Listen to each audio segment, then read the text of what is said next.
स्वागत है आप सबका। जैसे कि हम लोग कैप्सूल कोर्स कर रहे हैं और कैप्सूल कोर्स में आज हम लोग का 16वां दिन है।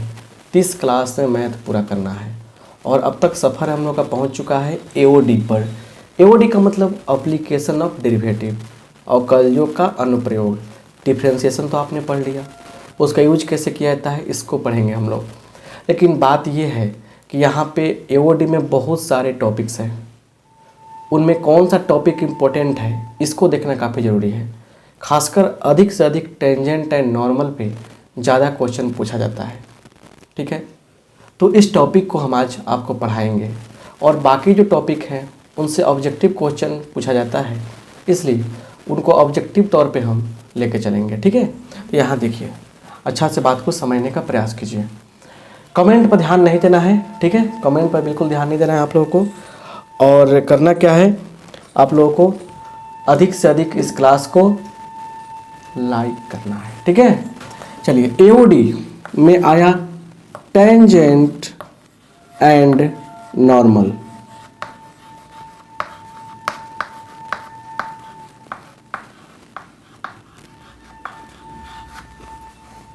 स्पर्श एवं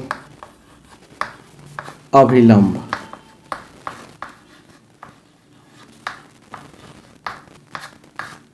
अब इस ढंग से हम लेकर चलना चाहते हैं ताकि सब किसी को कवर हो जाए, ठीक है। तो स्पर्श एवं अभिलंब, छोटी सी बात है, बस समझना है, क्लियर। यहाँ पे कोई कर्व मान लीजिए है यहाँ पे, ठीक है। कोई कर्व है और यहाँ एक लाइन है जो इस कर्व को एक पॉइंट पर मिल रही है, ठीक है। इस पॉइंट पे मिल रही है, एक्चुअली ओरिजिन से नहीं है, ठीक है। इस पॉइंट पे मिल रही है। y equal to F X एक कर्व है, ये पॉइंट P हो गया, ये T हो गया, ठीक है। ओरिजिन हो गया ये x एक्सिस y एक्सिस, ठीक है। x y एक्सिस हो गया आपका ये। अब सुनिए, यहाँ पे पॉइंट P का कोऑर्डिनेट लिखते हैं x1 y1, राइट। अब बात समझिए, यहाँ एक लाइन, इस पे क्या होता है, टेंजेंट पर क्या होता है, लंब होता है, ठीक है। इसको n लिखा हमने, तो Pn हो गया, लंब है। इसको बोलते हैं नॉर्मल। ध्यान दीजिए यहाँ से कुछ बात समझिए। ये जो PT दिख रहा है, PT, इस PT को टेंजेंट कहेंगे। क्या कहेंगे, टेंजेंट। ध्यान से सुनिएगा, इस PT को क्या बोलेंगे, टेंजेंट बोलेंगे, स्पर्श बोलेंगे, ठीक है। और ये जो आपका PN है, PN को बोलते हैं नॉर्मल। क्या बोलते हैं, नॉर्मल बोलते हैं, ठीक है। ये दो बातें आपको क्लियर समझ में आ गई। इन दो बातों के साथ साथ एक बात समझ में आया कि PN is perpendicular to PT। PN क्या होता है, PT पे लंब होता है, राइट, क्लियर। मतलब ये हो गया कि PN यहाँ पे PN is perpendicular to PT, clear. चलिए, अब यहाँ से क्या मैटर बनता है उसको समझिए, टू द पॉइंट यहाँ बात कर रहे हैं। देखिए यहाँ पे स्लोप ऑफ टेंजेंट का स्लोप हम लोगों को देखना है।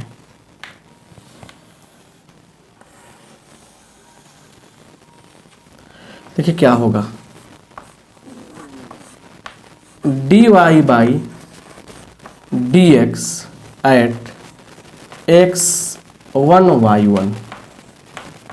इस पॉइंट पर क्या करेंगे हम लोग, dy बाई dx निकाल के इस पॉइंट को रख देंगे। मतलब इस पॉइंट पे हमको देखना है कि कोऑर्डिनेट क्या है, x1 y1 है। तो स्लोप निकालते समय करना क्या है कि आराम से dy बाई dx निकालना है और इस पॉइंट से सब्सट्राइब कर देना है, x1 y1 लगा देना है। क्या कहा हमने, समझिए ध्यान से, बिल्कुल आसान तरीके से। स्लोप ऑफ टेंजेंट ये हो गया। अगर यहीं से कहा जाता आपसे कि स्लोप ऑफ नॉर्मल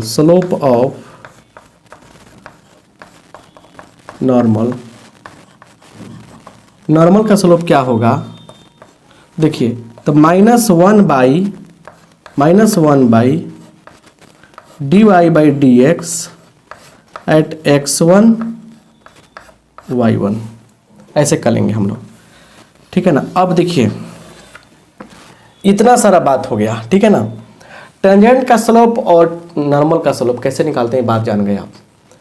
दो फार्मूला यहाँ पे है, dy/dx बात करेंगे तो क्या होगा, टेंजेंट का स्लोप होगा, और वहीं बात करेंगे हम -1/dy/dx एट x1 y1, किसकी बात होगी, आपका नॉर्मल का स्लोप होगा। टेंजेंट का स्लोप निकालने आ गया, नॉर्मल का स्लोप निकल जाएगा ऑटोमेटिक, है ना। तो फटाफट इसको स्क्रीनशॉट लीजिए ताकि आगे हम बात करें। चलिए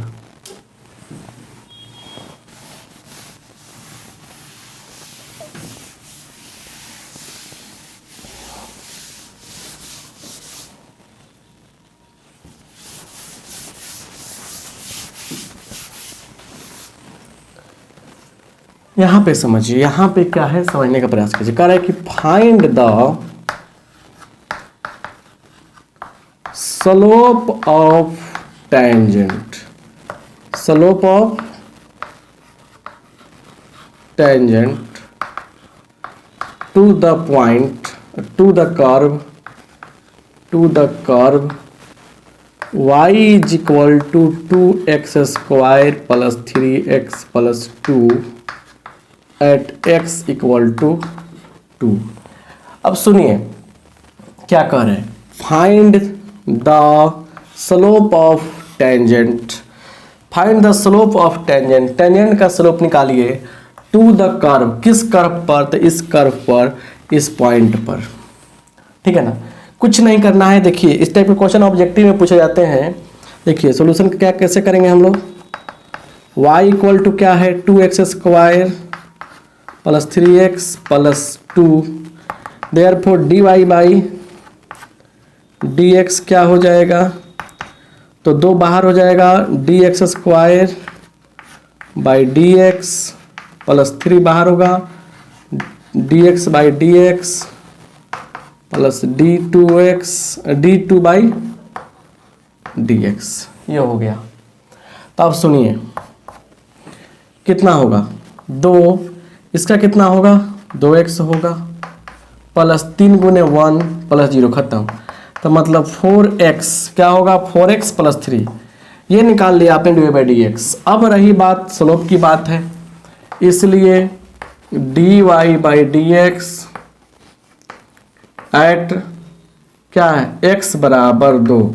जैसे हमने कहा x बराबर 2 मतलब हुआ कि इस x के स्थान पे 2 रखिए, तो 4 गुने 2 प्लस 3 कितना होगा, 4 दूना 8 3 11, 11 क्या हो गया हमारा आंसर हो गया। देयरफॉर स्लोप ऑफ टेंजेंट बराबर क्या होगा 11 होगा। समझ गए ना बात। यही इसी क्वेश्चन में ये कहता आपसे कि slope of normal, slope of normal क्या होगा, क्या हो जाएगा स्लोप ऑफ नॉर्मल, तो ये हो जाएगा आपको -1/11, जो निकला है उसको -1 उतना कर दीजिए। तो slope of tangent and slope of normal निकालने आपको आ गया, इसमें कोई डाउट नहीं होना चाहिए। सो कमेंट पर ना ध्यान देते हुए आप बात कीजिए, स्क्रीनशॉट लीजिए और आगे बढ़ते हैं हम लोग, ठीक है, तब जाके मजा आएगा। क्लियर, चलिए स्क्रीनशॉट लीजिए।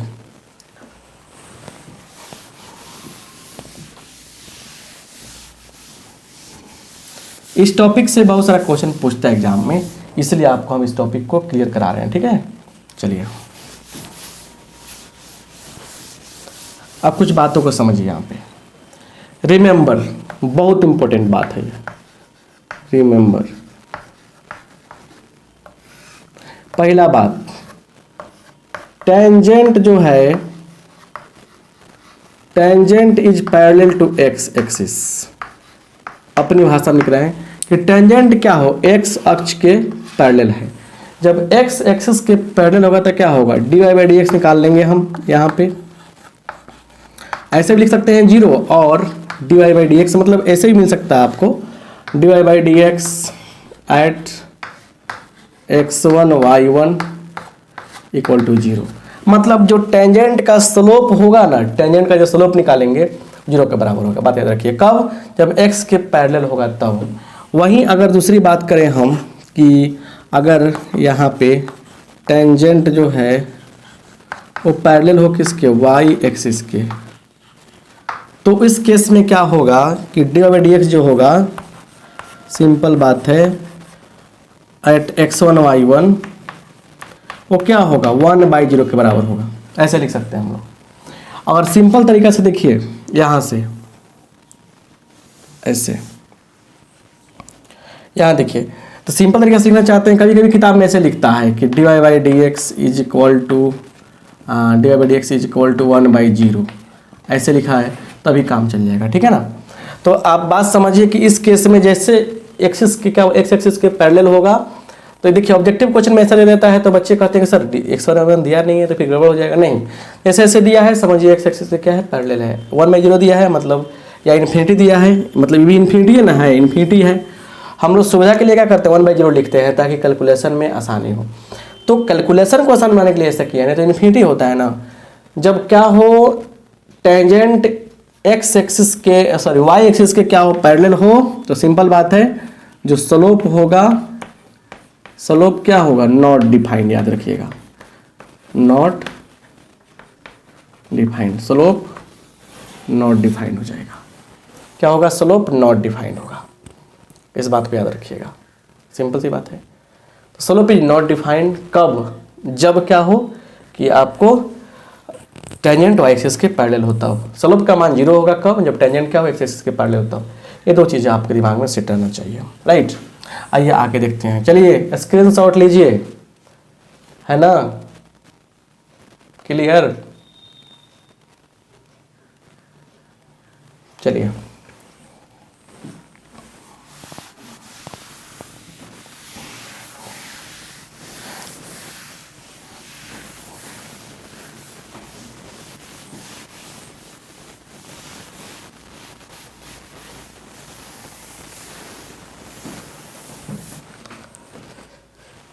ऑनलाइन का ये क्लास चल रहा है, ऑनलाइन वाला। तो इसमें क्या है ना कि जब भी ऑनलाइन क्लासेस चलती हैं तो उसमें बच्चे पेमेंट करते हैं। तो पेमेंट करने से पहले घर से पूछते हैं कि पापा चाहे मम्मी ऐसा हुआ है।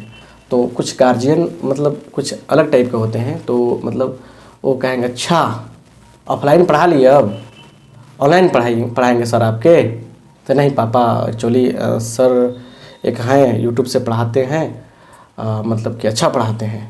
बच्चा रिएक्शन देता है, तो उसमें ना मतलब गार्जियन बोलता है अच्छा मतलब आप ऑनलाइन पढ़िएगा आप। अब उसमें ना गार्जियन करे, सुन रही हो? सुनती कहाँ किसी का है, वो किसी की नहीं सुनती है, फिर भी सुन लेती है। हाँ जी बोलिए। तो मतलब देख लो, अब ये ऑफलाइन पढ़ लिए क्लास, अब ऑनलाइन करेंगे, तुम्हारे साहब ऑनलाइन करेंगे। तो मम्मी तो थोड़ा सा कवर करती है बात को, तो अच्छा ठीक है बाद में बात करती हूँ। बाद में उनको क्या बोलते हैं, मतलब कन्वर्ट करती है उनके दिमाग को कि बच्चा है मान जाइए, पेमेंट कर दीजिए। किसी तरह मिला जुला कर कुछ पेमेंट का पैसा निकल जाता है। उसके बाद तो गार्जियन पैसा बैठ के रहते हैं ना, तो दिमाग में बत्ती जलती रहती है। किसी कारण से अगर जैसे मान लीजिए नेटवर्क प्रॉब्लम हो जाता है, या कोई तबीयत ख़राब हो गया, या मतलब किसी कारण से क्लास 1-2 दिन ऑफ रहा, तब तो घर में ना डमरू बजता है। कहा था मैंने कि ऑनलाइन क्लास करेगा, टीचर पैसा लेके भाग जाएगा इसका। सुन रही हो ना? अपनी पत्नी को बोलते हैं, सुन रही हो ना? कहा था कि मैंने ये ऑनलाइन क्लास नहीं करेगा, पैसा इसका फंस जाएगा। मास्टर पैसा ले भागा। तो ऐसे गार्जियन कुछ मिल रहे हैं, अभी मिलते हैं घरों में, कभी कभी गाँव में, परिवारों में। तो ऐसे मतलब कि आप मतलब कि गार्जियन थोड़ा सा बच के रहिए, समझाइए कि भाई टीचर भी जो है ना वो भी मतलब कि इंसान ही है, उनके साथ भी सिचुएशन जुड़ा रहता है। पैसा लेकर नहीं भागते हैं, कैसे पैसा लेकर भागेंगे, है ना? चलिए आगे बढ़ते हैं। क्वेश्चन यहाँ देखिए, अरे find the point on the curve y is equal to 2x² plus 3, 2x² minus 3, ऐसे लिखते हैं, 2x² minus 4x plus 1, where tangent is parallel to x axis, मतलब कह रहे हैं कि find the point on the curve, curve पे point निकालिए, कर्व दिया गया है, इसे पॉइंट एक बताइए। इसे मान के चलिए कि यह कर्व हो गया, ठीक है ना। अब इस पे एक टेंजेंट हो गया ये, ठीक है ना, यहाँ मिल रहा है। तो अब ये क्या करें कि एक्स एक्सिस के पैरेलल है, समझिए। हम थोड़ा सा अपने मन से हिसाब से सोचे हैं कि ये क्या है ना, पैरेलल है इसके, ठीक है ना, पैरेलल है इसके, एक्स एक्सिस के पैरेलल है एक्स एक्सिस। तो ये पॉइंट क्या होगा बताइए आप। सिंपल सा क्वेश्चन है, पॉइंट निकालने वाला क्वेश्चन हमेशा पूछा जाता है, ठीक है ना। यहाँ देखिए कैसे सोल्यूशन करेंगे। नहीं पता कि पॉइंट क्या है तो लिखते हैं यहाँ पे तरीका से, let x1 y1 is the point on the curve।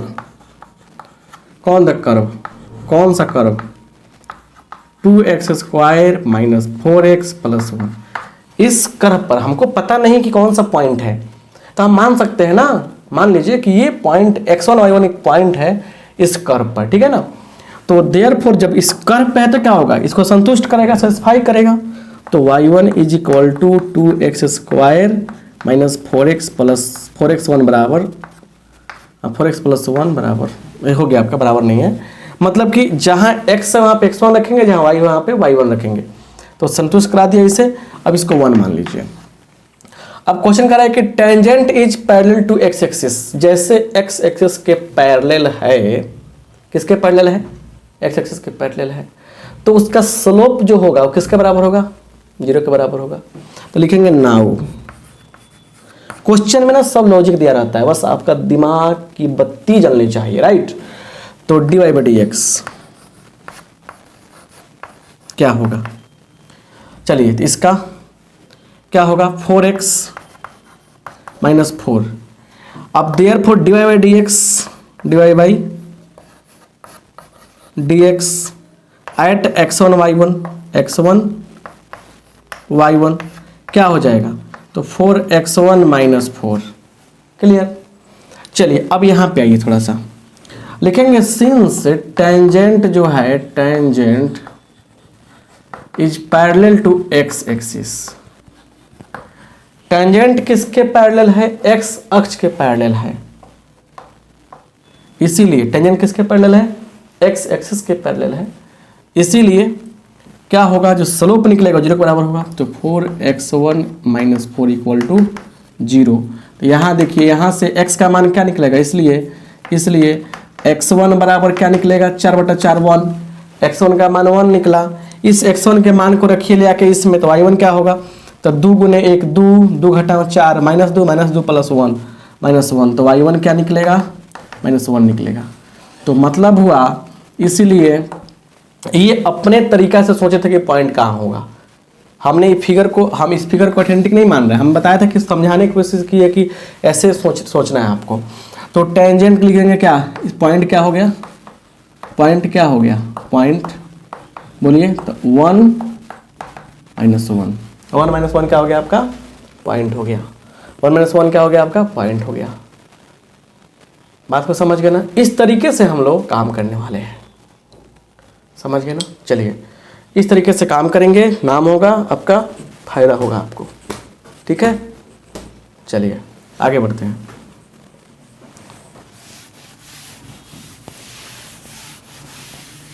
तो पॉइंट निकालने आपको आ गया, क्लियर है।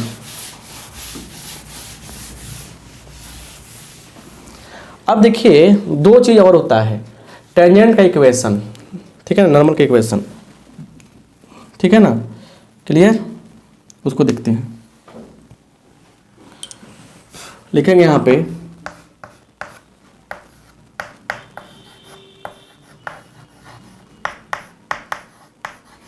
Equation of tangent and normal.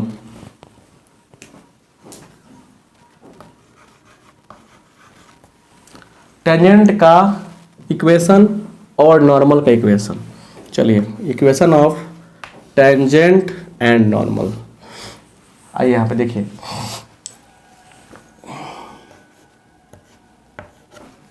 यहाँ समझिए, y is equal to F X एक कर्व दिया रहेगा और एक पॉइंट भी आपको मेंशन रहेगा, पॉइंट भी क्या रहेगा आपको मेंशन रहेगा, x1 y1, ठीक है ना। ये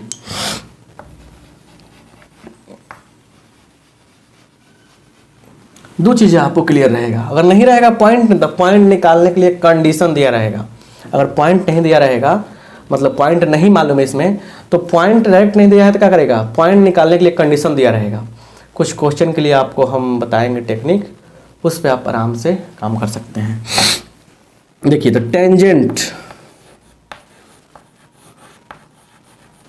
टेंजेंट का इक्वेशन देखिए, जानते हैं टेंजेंट एक ऐसा टॉपिक है, अगर बढ़िया से पढ़ा जाए, अगर आप लोग फर्स्ट ईयर पढ़े रहते तो उस समय आपको बढ़िया से पढ़े होते, चाहे पढ़े होंगे तो आपको पता होगा कि जिसमें कोनिक सेक्शन पढ़े होंगे आप, जिसमें आपको सर्किल, पैराबोला, एलिप्स, हाइपरबोला सब पढ़ाया जाता है, उसमें टेंजेंट का बहुत सारा इक्वेशन आता है, point form, slope form, parametric form. Tangent बहुत मज़ेदार टॉपिक है, ठीक है ना। तो इसके बिना काम नहीं होने वाला है। टेंजेंट अलग एक टॉपिक भी आता है, नॉर्मल टेंजेंट एंड नॉर्मल तो बहुत ज़्यादा इंपॉर्टेंट चीज़ें होती हैं, ठीक है ना। तो आप डीपली जब पढ़ोगे ना मैथमेटिक्स, तब बुझाएगा कि मैथमेटिक्स क्या है। एक्चुअली पढ़ाने वाले भी अब उस तरह से नहीं रहे और पढ़ने वाले भी नहीं रहे। तो मैथ बहुत ही मज़ेदार टॉपिक है। आप जब क्लास ख़त्म हो जाएगा आपका, मतलब जब 12th का जो एग्ज़ाम दे दीजिएगा, तो एयरफोर्स का खूब फर्स्ट क्लास बैच बनेगा हम लोगों का, ठीक है ना। जेई का कुछ बैच बनेगा, तो उसमें आप ज्वाइन कीजिएगा। लगेगा कि मैथमेटिक्स फील आएगी आपके अंदर कि हाँ आपने क्या क्या गलती की थी और सच में मैथमेटिक्स को कैसे पढ़ा जाता है। मैथमेटिक्स बहुत ही मज़ेदार सब्जेक्ट है। और बताए थे कभी किसी क्लास में आपको हम कि जब आदमी का जीनियस लेवल, माने जो जीनियसिटी कह सकते हैं, मतलब क्या कह सकते हैं, टैलेंट कह सकते हैं, या आपके आईक्यू लेवल बहुत ज़्यादा हाई होने लगता है, तो आदमी मैथमेटिक्स के बारे में सोचता है। मैथमेटिक्स पढ़ने वाले, मैथमेटिक्स पढ़ाने वाले और मैथमेटिक्स के बारे में जानने वाले सिंपल आदमी नहीं हो सकते हैं। आप लोग मैथमेटिक्स जानते हो, आपकी सोचने की क्षमता एक बिना मैथमेटिक्स जानने वाले आदमी से कहीं गुना बेहतर हो सकता है, बशर्ते मैथमेटिक्स में आपका दिमाग रहेगा तब। अब ये छाप छुप कर और क्या बोलते हैं, ये टिप टॉप जो एग्ज़ाम हो रहा है, इसके एग्ज़ाम में कोई वैल्यू मानते हैं? पास करना मजबूरी है कि सर्टिफिकेट चाहिए। अब 100 क्वेश्चन देगा, 50 क्वेश्चन बना कर लेना है, चलो पास कर जाते हैं। पास कर जाओगे और पूरे इंडिया में हल्ला कर रहे हैं कि बेरोजगारी बेरोजगारी बेरोजगारी हो गया। ठीक है, मानते हैं कि गवर्नमेंट, कोई भी गवर्नमेंट हो, हम पॉलिटिकल इशू की बात नहीं करना चाहेंगे, विद्यार्थी हैं आप लोग, कोई भी गवर्नमेंट हो, लेकिन आप एक बात बताइए कि ठीक है जॉब का वैकेंसी नहीं आना गलत बात है, फिर भी वैकेंसी भी कितनी आती? क्या पूरे भारत में इतना युवा है, सबको आपको वैकेंसी, सबको जॉब मिल सकता है? सबके लिए गवर्नमेंट वैकेंसी दे सकती है? नहीं दे सकती है। सत्य बात है कि युवाओं से पूछिए कि तुम्हारे अंदर कौन सा टैलेंट है। सत्य बात यह है कि अगर आपके अंदर मेरिट है, आपके अंदर टैलेंट है, तो आप कोई ना कोई जॉब डिजर्व करते हैं। क्या प्राइवेट, क्या सरकारी? क्यों सरकारी प्राइवेट के चक्कर में पड़े हो? इंसान, आपकी जब मानसिक लेवल जब नीचे होने लगती है ना, तो आप डिफरेंस करने लगते हो कि सरकारी या प्राइवेट जॉब क्या है। मेरा एक लाइन में डेफिनेशन है कि कौन जॉब बेहतर है। तो मेरे हिसाब से जिस जॉब में आपको सीखने को मिलता है, आपको कंफर्ट जोन से अलग निकलने का मिलता है, इसमें कुछ नया करने को मिलता है, वही जॉब मेरे हिसाब से बेहतर है। वो गवर्नमेंट जॉब हो या प्राइवेट जॉब हो। जिस जॉब में बैठकर खाने को मिले, काम कम करना को मिले और पैसा बहुत अच्छा मिले, वो जॉब मेरे हिसाब से बहुत घटिया जॉब है, क्योंकि आप एक इंसान नहीं रह पाओगे, इंसानियत वहाँ से खो दोगे। लेकिन मेरा डिफिनेशन गलत है आपके हिसाब से, बहुत से लोगों के हिसाब से, लेकिन यार गवर्नमेंट जॉब होता तो बड़ा मज़ा आता, अरे कम काम करो, खूब खाओ पियो। ऐसे आप विद्यार्थी हो ना, ऐसा मत सोचना। हर पल कुछ सोचो, करोगे ना, हर पल कुछ सीखने की क्षमता रखोगे, तो आपको जॉब क्यों नहीं मिलेगी? आपके जैसे विद्यार्थियों के दिमाग में बेरोजगारी सब नहीं आनी चाहिए। आप डिजर्व करते हो, आप क्वालिटी डिजर्व करते हो, क्वालिटी रखते हो, तो आपकी जॉब भी होगी और बहुत अच्छा जॉब होगी। लाइफ में कुछ अच्छा करोगे आप, ये माइंड में फिक्स कर लो कि मैं अच्छा से पढ़ता हूँ तो अच्छा करूँगा भी न। अभी मैं पढ़ रहा हूँ, अच्छा नंबर भी मेरा आएगा और अच्छा से मैं कोई भी काम करूँगा जीवन में, अच्छा करूँगा। कभी किसी के मोहताज नहीं रहेंगे हम। ऐसा सोचो, स्वावलंबी बनना सीखो। बेरोजगारी हो गया, ये खराब है, वो खराब है, क्यों कौन खराब है? आप कब अच्छे थे? मैं खराब हूँ, मैं अच्छा हूँ, बस इतना ही कहो, इतना ही सोचो। अगर ये सब चीज़ें सिर्फ यही पढ़ाएंगे तो आप क्या करोगे पढ़ के? कुछ बातें आपको ज़रूरी है उस गाने के लिए, इसलिए हमने कुछ बातों को कहा आपसे। अदरवाइज नहीं लेना है, कोई लेक्चर नहीं है, भाषण नहीं है, लेकिन आप रिलेटिव बेस बात कीजिए कि आप कमज़ोर कहाँ हो। आप तो कोशिश तो करो, सीखने की कोशिश करो सब कुछ, और एक क्वालिटी डेवलप करो अपने अंदर। तुमको कौन रोक सकता है दुनिया में जीतने से? कौन रोक सकता है तुमको चमकने से? आप चमकोगे भी, आगे भी कुछ करोगे। अभी समय है, अभी बहुत समय है, लगभग 45 डेज से ज़्यादा है एग्जाम के लिए आपके। कम थोड़े हुआ, 5 दिन काफ़ी हो जाता है। लग जाओ, जान लगा दो, पक्का अच्छा आएगा। तो टेंजेंट का इक्वेशन क्या होगा देखिए, y माइनस y1, और यहाँ लिखेंगे dy by D x x1 y1 into x minus x1, है ना। और नॉर्मल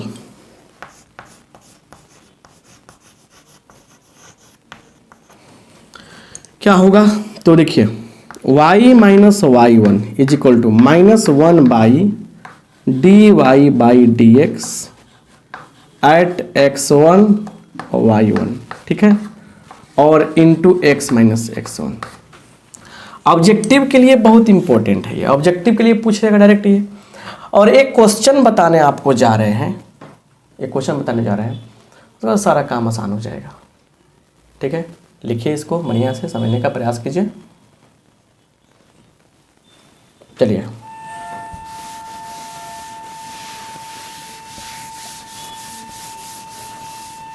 देखिए, यहाँ लिखिएगा एक example, find the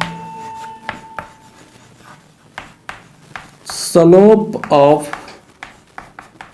a tangent, sorry, equation of a tangent, equation of a tangent, find the equation of a tangent for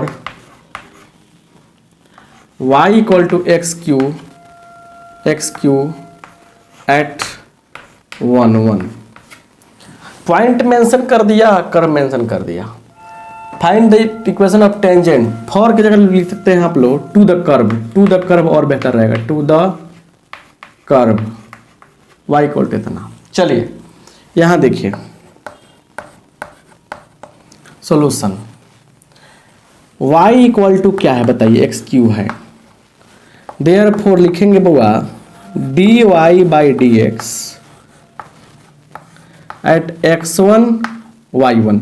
पहले D Y D x निकालिए, कितना आया, कितना आएगा d Y by D x, 3x square आ गया, 3x square आ गया।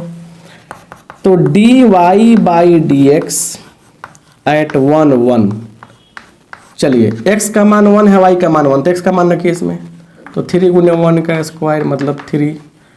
अब रही बात कि यहाँ से क्या हो गया, मान मिल गया आपको, है कि नहीं है। अब लिखेंगे यहाँ पे now equation is y minus y1 का मान कितना है, नाउ x1 का मान भी क्या है 1 है, y1 का मान भी 1 है, तो now y minus y1, y1 का मान कितना है बोलिए, 1 है यहाँ पे 1। स्लोप कितना है 3 है, x माइनस x1। देखिए यहाँ पे क्या रखना है, यहाँ पे क्या रखना है, D Y D x at x1 y1 रखना है, तो ये यहीं रखेंगे ना, 3 आया है 3 रख देंगे यहाँ पे। सॉल्व कीजिए अब, y minus 1 is equal to 3x minus 3। अब देखिए x1 नहीं ना है यहाँ पे, 1 है यहाँ पे 3। चलिए अब देखिए इसको ले जाइए उधर, उधर ले जाइए इसको, तो क्या होगा 3x minus y minus 3 plus 1 plus minus 2 बराबर 0। यही क्या हो गया हमारा, यही हमारा आंसर हो गया। तो इस तरह से हम लोग काम कर रहे हैं टेंजेंट के ऊपर।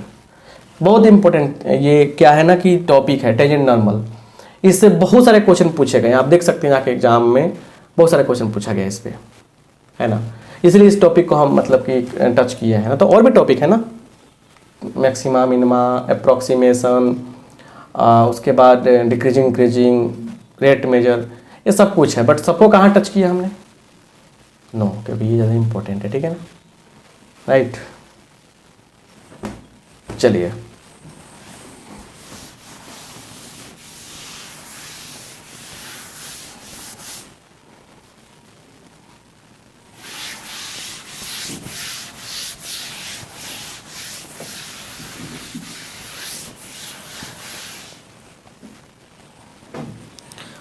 यहाँ देखिए एनसीईआरटी बुक को खोलने हैं और वीवीआई क्वेश्चन में आइए। एक्सरसाइज 6.3 देखिए ऑब्जेक्टिव क्वेश्चन पूछेगा 1 से लेकर 6 तक, ये बनाने हैं आपको। क्लियर? उसके बाद 14, 15, उसके बाद 21, ठीक है, ये क्वेश्चन सब बनाने हैं। अगर मान लीजिए आपसे नहीं बनता है तो आप क्या करोगे, सर्च करोगे 6.3 by RK Singh, latest video जो मेरा मिल जाएगा आपको, वहाँ से बना सकते हैं। कॉपी में आपके हो जाएगा और आप वहाँ से बनाकर बढ़िया से सॉल्व करने का प्रयास कीजिएगा। बात समझ रहे हैं ना? एक बार बना लीजिएगा तो बढ़िया से हो जाएगा। तो ये हो गया। और फिर आपको बता रहे हैं AOD से एक मिक्स ऑब्जेक्टिव, हम आपको लिंक भेजेंगे वीडियो का ग्रुप में, जिससे आप बढ़िया से एक नोट्स बना लीजिएगा ताकि आपका सारा कॉन्सेप्ट क्लियर हो जाए। उससे बहुत सारी बातें हैं जो आपका कॉन्सेप्ट क्लियर हो जाएगा, बहुत सारी बातें हम बताए हैं और क्वेश्चन प्रैक्टिस करने का मौका मिलेगा, तो उसको नोट कर लीजिएगा, क्योंकि यहाँ पे वो सब पढ़ाएंगे तो फिर टाइम बहुत लॉस होगा। तो इस क्लास में इतना ही देते हैं आपको। नेक्स्ट क्लास क्या होने वाला है, इंटीग्रेशन का। बहुत सारी चीज़ें इसमें इरेज किया हमने, छोड़ा, ड्रॉप किया, क्यों? क्योंकि वो इंपॉर्टेंट आपके लिए नहीं है। तो इंटीग्रेशन पढ़ेंगे हम लोग, ठीक है ना, नेक्स्ट क्लास में। इंटीग्रेशन काफ़ी इंपॉर्टेंट चीज़ है और इसमें 4-5 क्लास लग जाएगा। इंटीग्रेशन में 4-5 क्लास लगेगा, ठीक है ना।